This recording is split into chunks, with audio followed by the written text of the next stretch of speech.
Welcome to the Don Lane Celebrity Roast.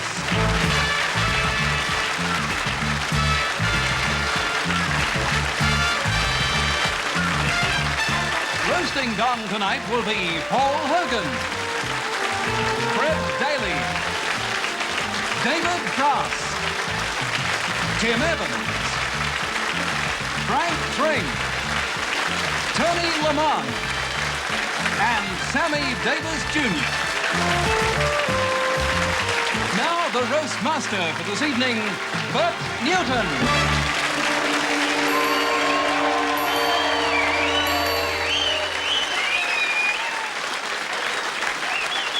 Thank you very much.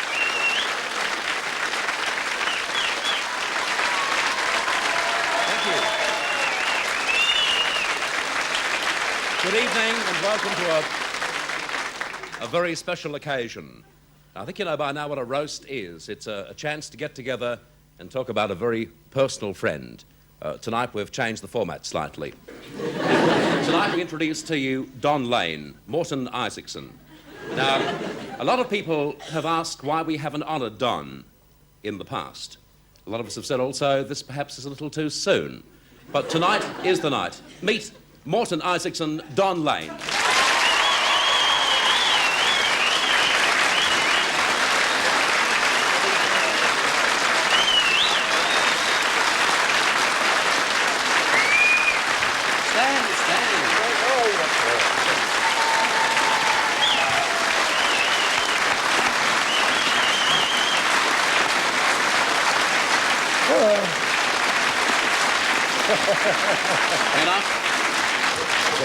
He's not being paid for it.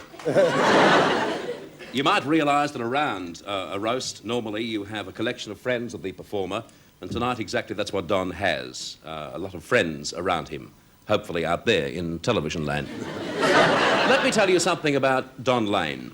He was born on November the 13th. Now, we're not too sure which year, but I do know that Eric Pierce in short pants was at his bar mitzvah. He was born in New York City to a wonderful couple. He was born to a lovely Jewish mum and to a very fine Irish father. He was christened by an old friend of the family, Rabbi McNamara.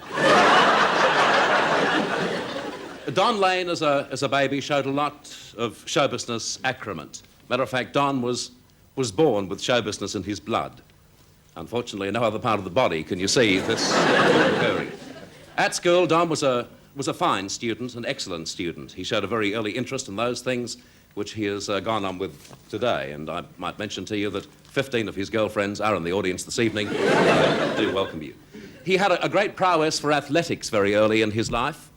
And those same 15 girls this evening can tell you that he has followed on from that great early start. And we'd like to welcome you all, particularly those of you who can stand. We've had a flu epidemic here in Melbourne, I might mention to you. Apart from athletics, he was also superb at basketball. Basketball is one of the things that Morton likes to do. Matter of fact, you might not realise this, but he was a member of the school basketball team for 5 consecutive years, until he tired of holding the basket. Football. Now, there's something else. Don Lane's prowess at football. I don't like saying this, but Don, tonight is a night of honesty. Don did not make the football team, although he did make many of the members of the cheer squad, including, I believe, some of the girls. Don, very early in his career, showed a voice which was likened to Caruso. Robinson Caruso. Where he first met Sammy. Sammy was Man Friday. When Don arrived in Australia, he was likened to the new Roy Orbison. They say that I won't last on Broadway. At the Greyhound Bus. But they're dead wrong, I know they are. But I can play this here guitar, and I won't quit till I'm a star on Broadway. On Broadway. Star-crossed. He quickly became known as the Denise Drysdale of the 50s.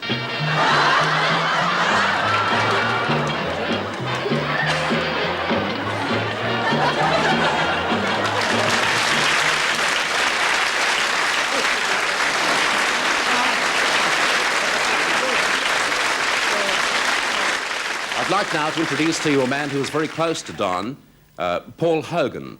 As we introduce Paul to the podium, which is Latin for you watching out there, as we introduce Paul to the podium, I know that Don will clap, this man whom he admires so much, and I know you will love to see him. Here is Paul.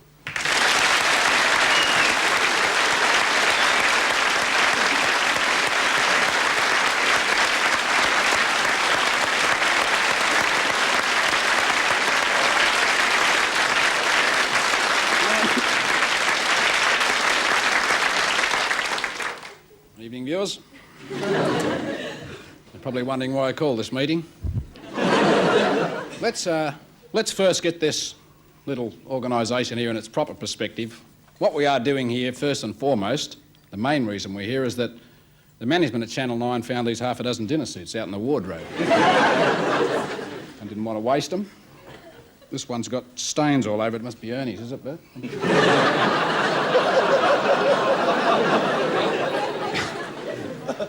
Now, we are gathered here, viewers, ladies and gentlemen, to heap praise on Don Lane. And believe you me, I'll give him heaps.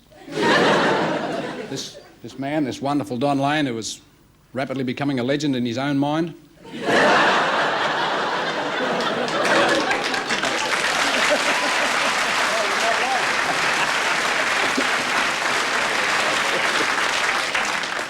Many of Don's friends are gathered here. Unfortunately, we're not all here in the flesh, but quite a few of them will be appearing on film. There are various reasons for them not being here, but mainly because they couldn't stand to be in the same room with Don. But no, we are here to talk about Don Lane, and let us go back into the past, 50-odd years ago when Don was born. Well, 48, 49, you know. We're friends, only gagging. And Don's mother, as Bert has already told you, a fine Jewish lady, looked down at baby Don and she said, "Oy vey," which is, I believe, is Jewish for stone the crows. She looked down at little baby Don in the cot with his legs dangling out over the end.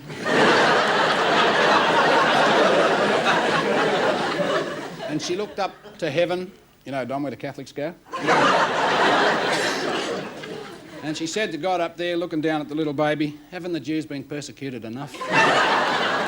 But, you know how mothers are. With mother's love, she took him home anyway, put a paper bag over his head, put him in the boot of the taxi. Now, Don's mum, name was Dolly. She was married to a fellow named Bob, and... That's right, isn't it? Yeah, you didn't lie to me, Bert. No. I'm with you.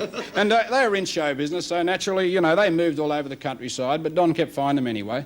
And finally they relented, and they said, well, let's put him in show business, so they sold him to a circus. And so began a career which sometimes rose to the heights of mediocrity, which took Don all over the country, finally ending up with him starring in a play off Broadway. Well, it wasn't really a play, it was a pantomime, and it was about 3,000 miles off Broadway, in Honolulu, wasn't it? Yeah. Mother Goose, star and role. He was a star, somewhere between mediocre and grotesque, but nonetheless a star. That was his start. Who would think that today the man would come as far as you've come? Look at him now, 10 years older for a start. Still doesn't do Humphrey Bogart too good. But now, the man respected and loved by his fellow workers, a man who was a close personal friend of such show business greats as Sammy Davis Jr., Izzy Dye.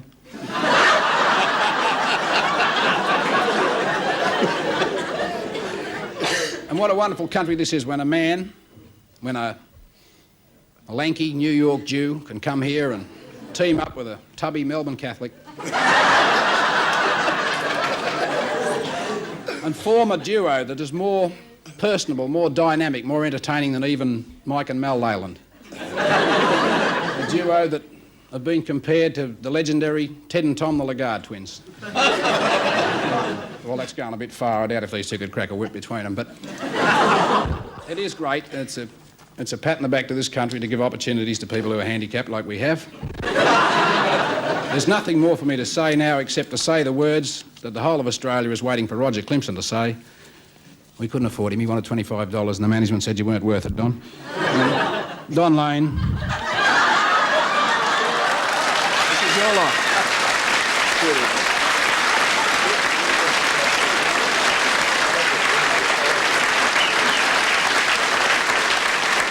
Paul Hogan.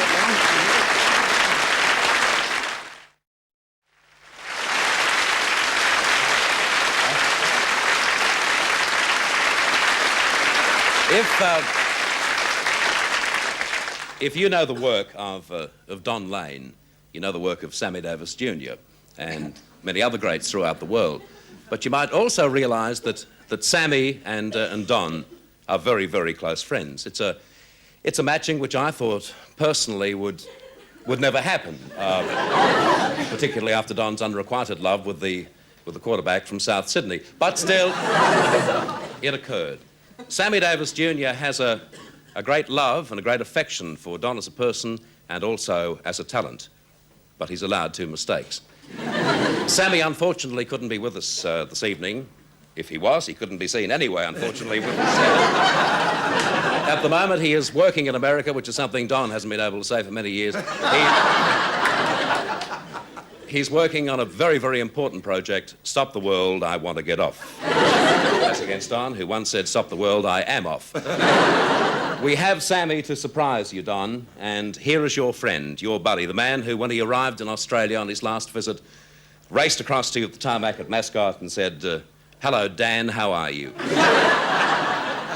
Sammy Davis Jr.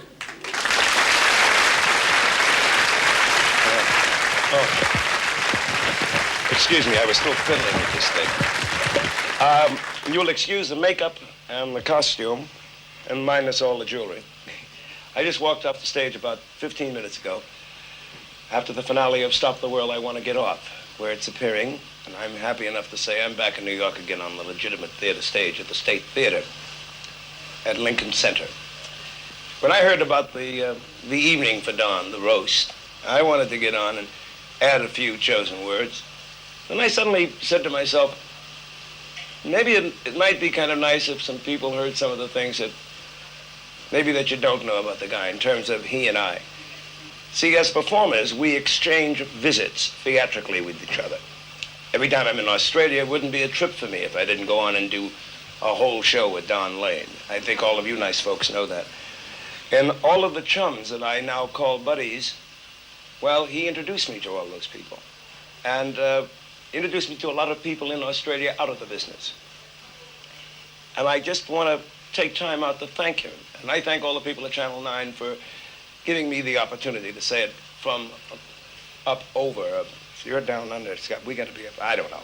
But you know what I mean, from back here. Oh, incidentally, I don't want to make this sound too syrupy, because there are some things, I don't care who it is, that certain people don't like about certain other people. And even though we're close buddies, there's certain things about Don Lane I don't like. I think he's too tall. I think he runs around with too many pretty ladies.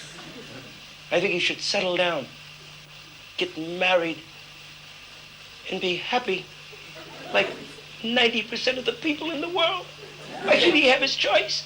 It drives me crazy. But I'm content. I have rings, picnics. Occasionally I see Sinatra. It's marvelous. Really, you remember Frank, don't you, Don? When I see you in Las Vegas, I hope you don't have the tape recorder when I'm at the Caesar's Palace and steal my act and my numbers again. That's why someone won't record me anymore in Australia. The guys at the company, they said, you can't do that number. Don Lane did that same arrangement 4 months ago. Ease up on me, Don. Or I got some brothers who'll come to Australia, and if you think I'm short, when they get through with you, you will be pig meat. Do you understand? You do understand pig meat, don't you? So you ease up on my material. I love you, my good, tall Australian brother. I'm gonna take this stuff off here and get these eyebrows off, because when you're in the legitimate theater, it is so...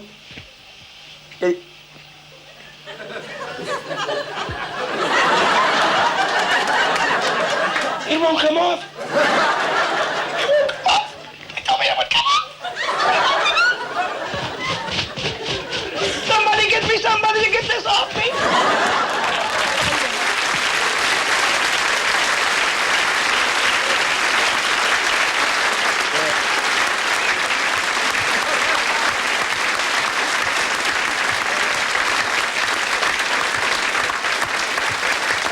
Sammy Davis Jr. And I might say, Don, he apologised for the fact he couldn't be here live this evening, but you know what he feels about you, and I hope that you like watching that piece of film from him. Beautiful. Thank you.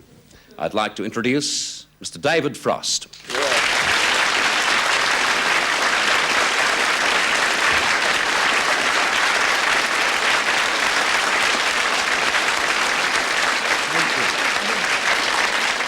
Thank you very much indeed, Bert. It's a privilege to be introduced by Bert. It's even more delightful to have an introduction by him than one I had the other day at the Dorchester Hotel in London, where they didn't have anyone like Bert to introduce you.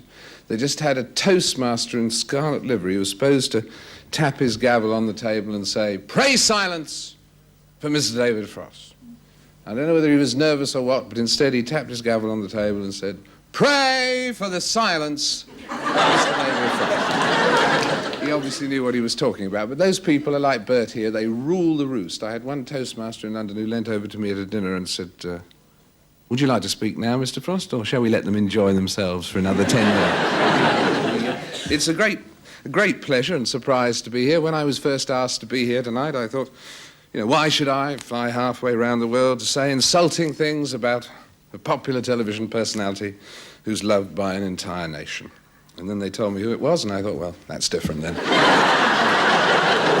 I'm honoured and delighted to be here. We share many things in common. Flying, a great deal of flying we both do around the world. We've often discussed it. There are always people, like today, flying down from Sydney. There are always people on aeroplanes, and we were discussing, I remember once, about who get nervous on flights, looking a bit green on an aeroplane. I mean, some things we were saying that make us all nervous, when the stewardess serves the drinks with her parachute on or something like that. It's worrying to anybody. But on the flight today down, we had the worst possible thing. We had a pilot who was a humorist, and he knew he'd got a captive audience, and even though there were 4 or 5 people always looking green on the flight, he came on the intercom and made a joke. He came on the intercom and said, "Of course," he said, "some people claim they're afraid of flying, but that's nonsense. It's crashing they're afraid of." People turned greener and greener. Anyway, I'm delighted that my airline schedule's allowed me to be here today to honour Don. I'm delighted. I've been learning about Don tonight, as you have probably, and in researching on my way here, I'm glad you mentioned his gallant army career, because I was talking to one person today who said it's not generally known, but Don got the VC in Germany. At least I think that's what he said. Something like that, anyway. And it was a great career. He was the only man in the entire American Army in Korea to have a tank with 4 gears. 3 of them reverse, and 1 of them forward in case the enemy attacked from behind. Wonderful. I'm glad you mentioned you went on to be a sports editor. I only read that today. In the forces, didn't you? Went on to be a sports editor, and has a great many things to his credit. It was in the States, for instance, that at the Detroit Coliseum, that Don Lane pole vaulted a record height of 19 feet 8 inches. Unfortunately, the roof of the Detroit Coliseum is only 16 feet 4 inches high. So that in one jump, Don broke both the indoor and outdoor record. And in fact, he also once ran the 100 meters in 3.2 seconds and explained it by saying that he took a shortcut. But he said that his best time was at a motel in Surfers Paradise, which we can all understand. But how do we sum up Don Lane? Well, first of all, he's generous. It was Don Lane who, upon hearing of the world's first test tube baby, selflessly offered himself as a sperm donor.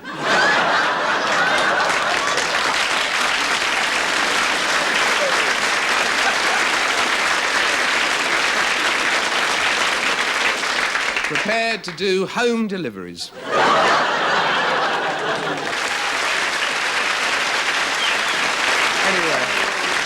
Anyway, we've all come here to honour Don Lane, a great man. None of us are perfect. In fact, I was talking to someone who knew Don as a child who said that, as a child, Don was half good and half bad. He used to help old ladies halfway across busy streets. Don Lane, ladies and gentlemen, it's a pleasure to be here.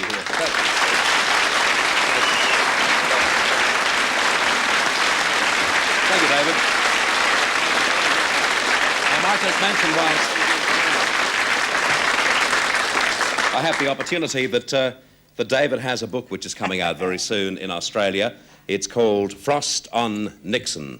This is the expose, as it were, in print. That's David there, that's Richard Nixon on there.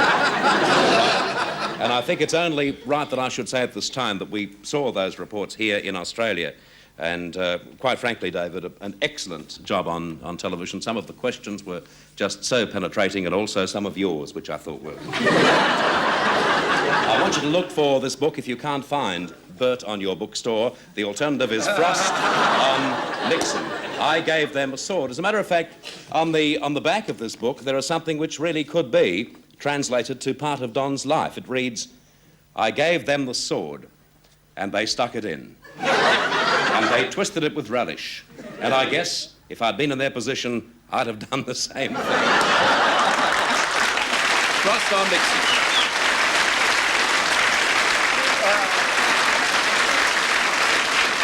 We're back with you very soon with more words to say about Don Lane.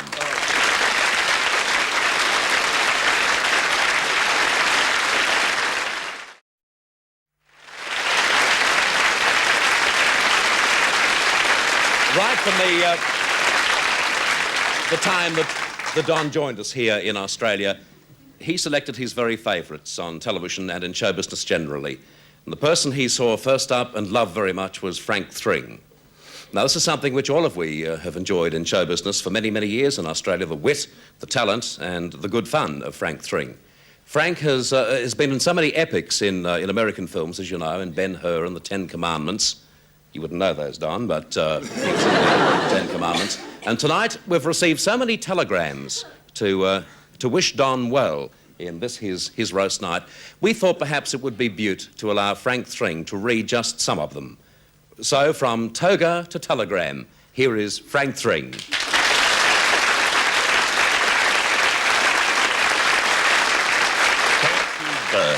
You know, to be asked to read these telegrams that have been arriving from all over the world on Don Lane's special night is not only a privilege and a pleasure, but a pain in the meantime. Here is a telegram from Frank Sinatra.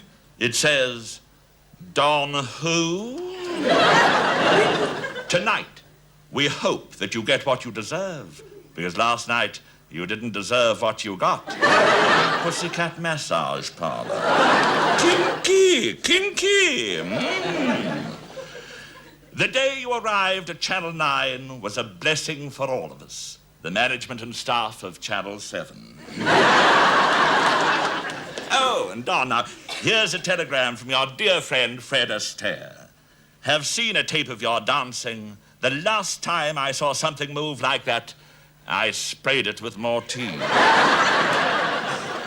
I would appreciate prompt return of my act, Sammy Davis Jr. This exact message also came from Dean Martin, George Jessel, Johnny Carson, Bob Hope, and Jerry Lewis. The publishing industry salutes you, Morton Isaacson. Sincerely, Isa Butler.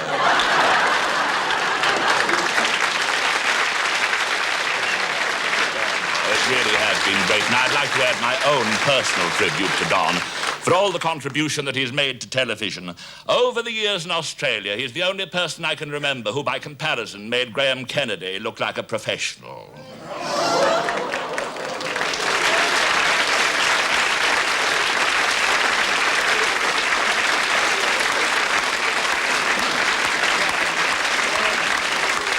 That was Frank Thring in one of his lighter moods. Here's a gentleman now who is not of showbiz, as we understand it, but he probably has been part of some of the greatest showbiz trains for the last 30 years. He's an ex-member of Parliament, one of the most colourful characters in Parliament. It's been written that parliaments all around the world can be filled nigh with pimps and liars and drunks and ne'er-do-wells. So, needless to say, from me, that Fred Daly tonight feels very much at home on this panel. Make him welcome Fred Daly.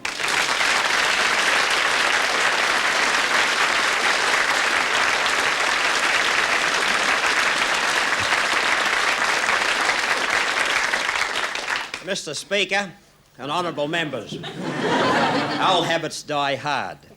I thought Bert was going very well early. I did enjoy it. I could have listened to him for a long time until he finished rather badly. But I should probably address him as the King of Moomba, shouldn't I? Because that's more the appropriate term for him. But I want to tell you of my first meeting with the gentleman we're roasting tonight, Don Lane, the celebrity, as we know him on TV. I thought he's something like a poor man's Malcolm Fraser. But I thought tonight I'd tell him that, you know, I've seen performers too where I come from. There's a lot of them there. They're well paid. You should have a good look at them now and again, because you meet the salaries. And I compare them to Don Lane, and we've got a lot up there, I think, just as good as him. I think Billy McMahon's in his class, as a matter of fact. And, for instance, wouldn't it be better if he placed Don's week show here with Malcolm Fraser laughing and joking about his $600 bed in New York and dreaming that life wasn't meant to be easy? And couldn't you get enthralled instead of having Don here with a Philip Lynch lesson on real estate, low-cost housing for the people? And what about Premier Don Dunstan, complete in a chef's cap and apron, with Peter Russell Clark and a cookery and wine session, and throwing in a Dunstan cookery book and an ALP policy for seasoning ever so often? And then, of course, you could get Bielke Peterson with full police guard and band singing, "Tramp, tramp, tramp, the boys are marching." Now, don't you think Don's not in their class? I hate to say these things. He's a friend of mine in a strange kind of way. But the fact of the matter is that I felt I should show you the comparison of the performers I was with and the artists I was with. They were big time, well paid, performed well, couldn't be seen. And that's the atmosphere Don should parade in. And that's the way he should work. I wish him well. I'm delighted to have said these few complimentary remarks about him. I'm delighted to join Paul Hogan and Bert Newton and David Frost and to place on record how much I appreciate his turns, but I would say that I live in Canberra. We're terribly fortunate we can't see him. And that's why. The only time I see him is when I'm with him, and I thought I'd say these few kind words as I enjoy his company, but his show, it just doesn't appeal to we strict people in Canberra, and that's why tonight this complimentary remarks presents me with a great opportunity to place on record my views of Don Lane, whom I like personally, but must be truthful about.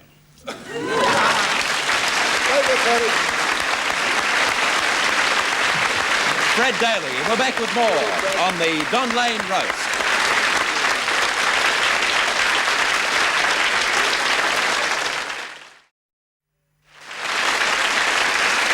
There's one point about Morton which hasn't really been expressed so far this evening, and that is his generosity toward his fellow performers. He is a terribly generous performer. If you're working with him side by side in television or indeed on stage, he doesn't mind how much time he gives you.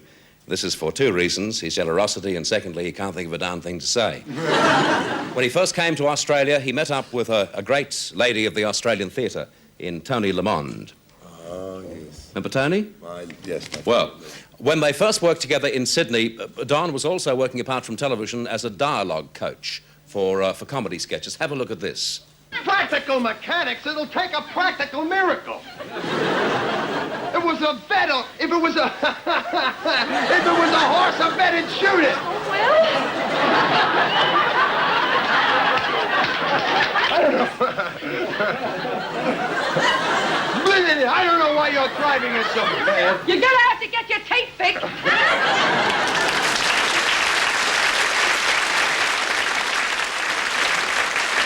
That's the one thing we've had a lot of fun in collecting the old tapes and films with you, Don. You can pluck something from 1961, 1963, 65, and it's you today. You know what I mean? Yeah, right. We've unfortunately not been able to have Tony here live because she's performing, as I know you'd be very thrilled to hear, and as you know, in a hit musical in America. But once she knew that we were doing a special night on Don Lane, she wanted to be part of it, and here's Tony.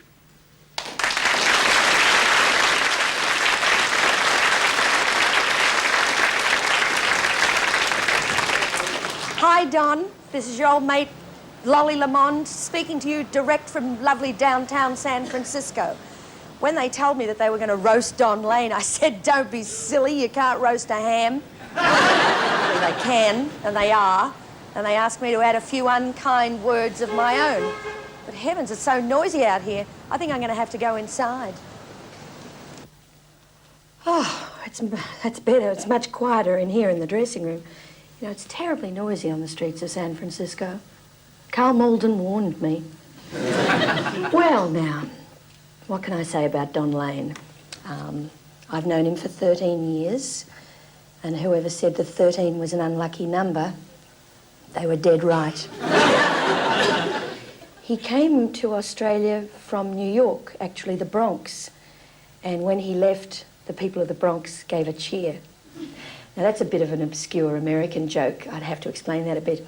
A Bronx cheer is what we call giving somebody the raspberry, you know. Yeah, that's what they did in the Bronx when he left. He actually came to Australia to fill in for somebody else.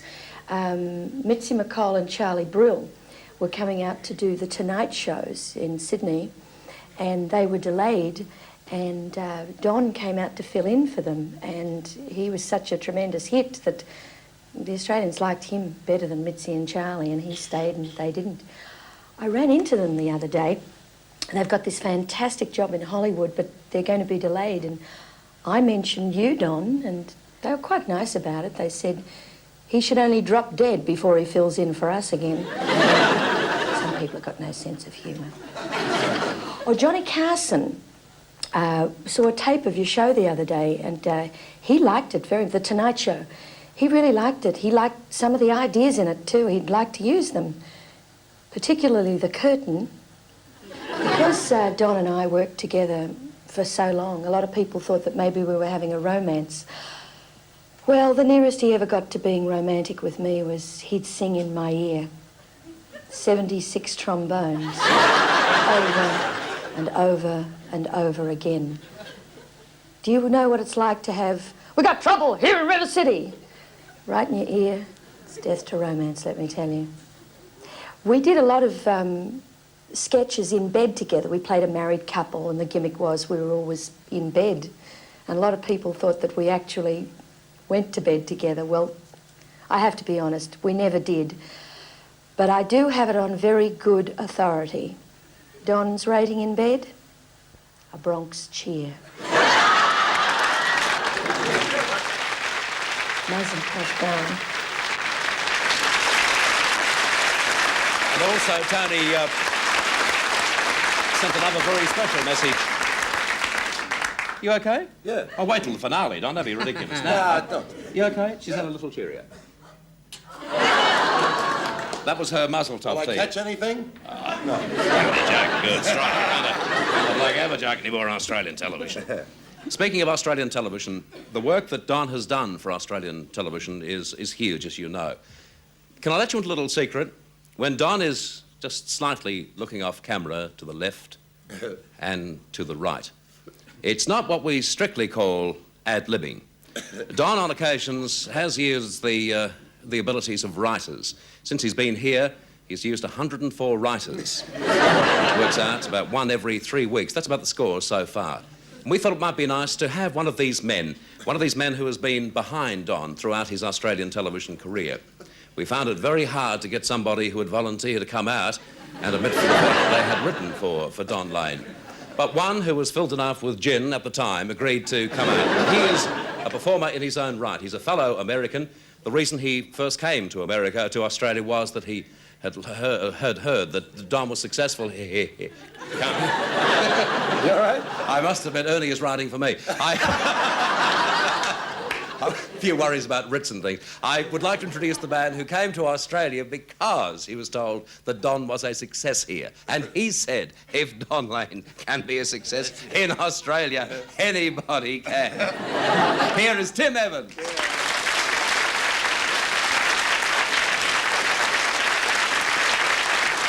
Thank you. Thank you, Bert. I would like to say, first of all, what a thrill it is to be here tonight. One of the first questions we're asked is, what kind of a guy is Don Lane to work for? Well, let me put it to you this way. Don wasn't born, he was cloned from Simon Legree. We've also asked, is Don hard to write for? Yes, Don is hard to write for because Don can't read. When we give him a script, we have to play show and tell. Now, have a look at what we had to write for him to learn this week. It's the alphabet, Don. Remember, we're up to D tomorrow. Okay, and yet this same man has a fantastic library of books in his home, and he hasn't finished coloring one of them yet. As you probably gathered, Don didn't have a formal education. In fact, he signed his Federal Hotels contract with an X. And he was so excited when he signed that contract. I remember he rushed into us and said, just think, 3 years ago I couldn't even spell executive, and now I are one. We're also asked what we think about Don's delivery. To be honest, I've seen a better delivery on the back of a truck. Sure, he muffs a few of our gags, but then what can you expect from a man who has to have an idiot sheet written for, hello?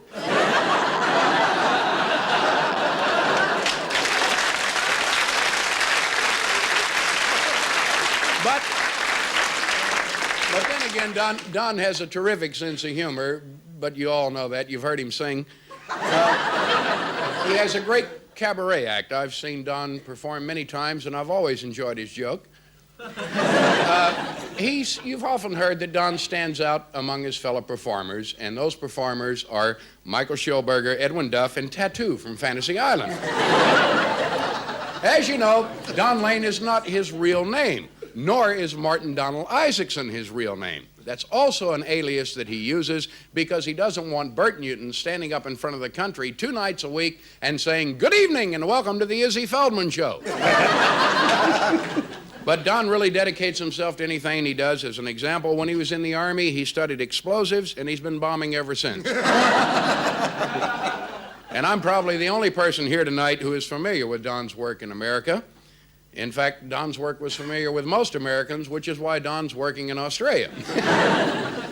And actually, we're very fortunate to have Don Lane in Australia. Originally, the American government wanted to send him to Japan to get even for Pearl Harbor.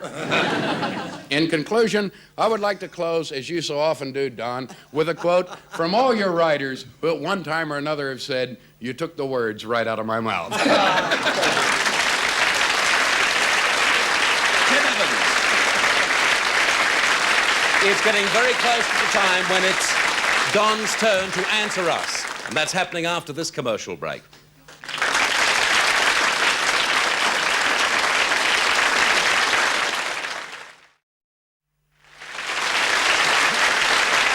Okay. Here is the time you've all been waiting for. Your chance to switch to another station. We've had a lot of fun tonight. Will now come to an end. As I introduce to you our friend, the man whom we've been, in a very friendly and loving fashion, roasting tonight, Morton Donald Isaacson.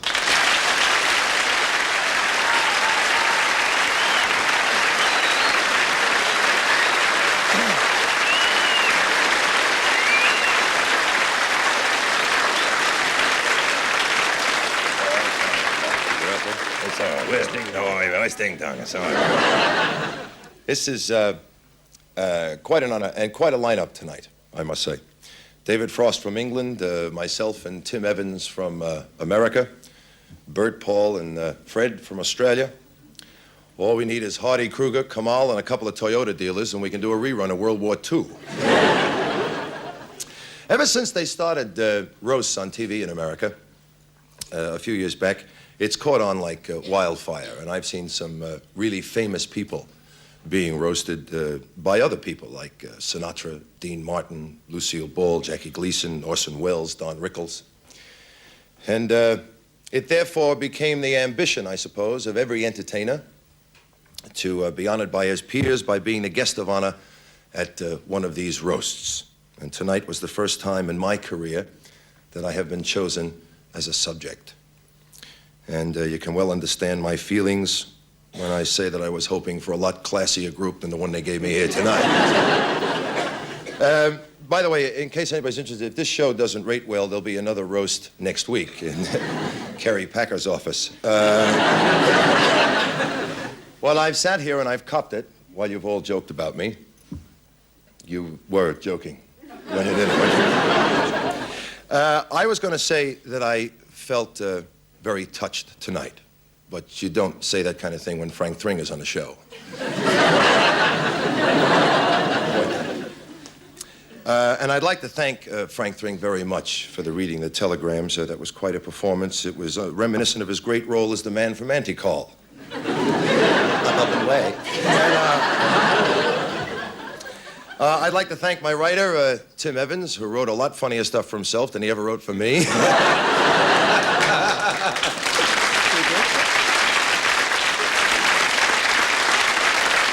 of course, Sammy Davis Jr.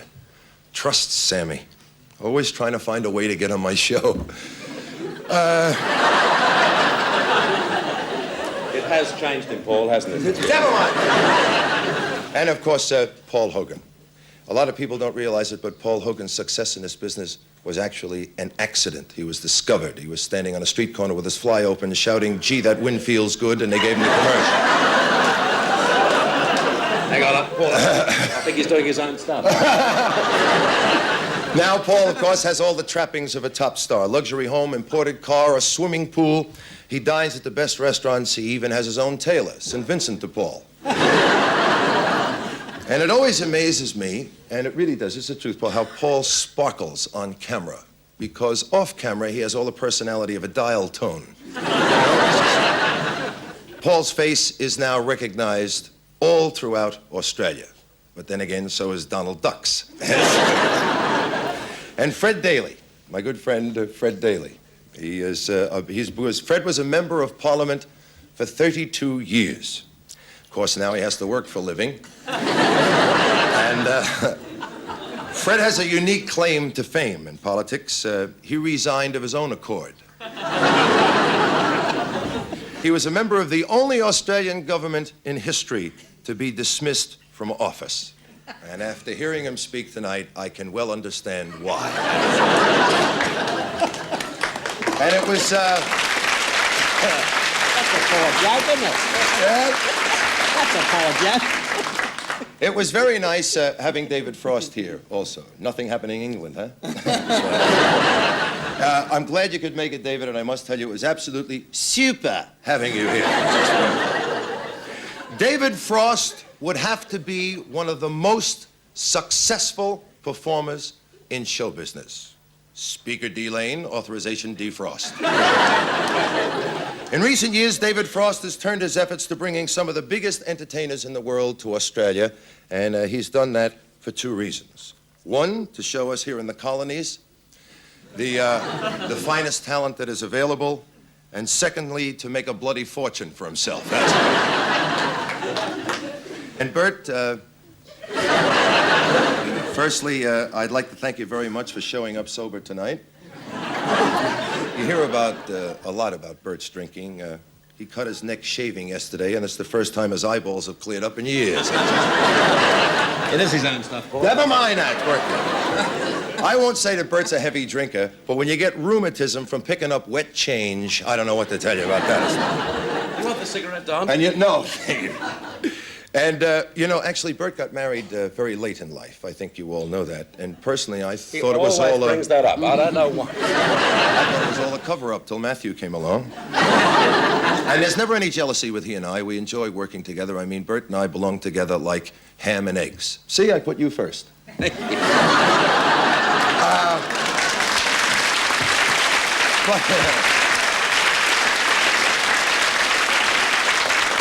But tonight, of course, as is every big event, has been a great opportunity for Bert to display his magnificent ad-lib qualities, and we're all looking forward to seeing it happening soon. But to all my friends up here, all the people that came here tonight, may I say thank you for... May I say thank you for making it a fun evening, one that I will remember and cherish for a long time. And I thank you for your time, for your energy, and for your talent. And for remembering that I'm just a poor, struggling kid from the Bronx who came up the hard way. Oh, strike. And for respecting a veteran of the Korean War who fought side by side in a foxhole in a cold winter next to all the other troops without ever caring for his own welfare. Dramatic enough? What chances an Aussie bloke got? You lose ding dong, and all of a sudden the yank takes over. And to all of you out there and there, I thank you very, very much. Blessing, I think. To all of you out there, I thank you for making all of this possible, and I truly do love your faces. Okay?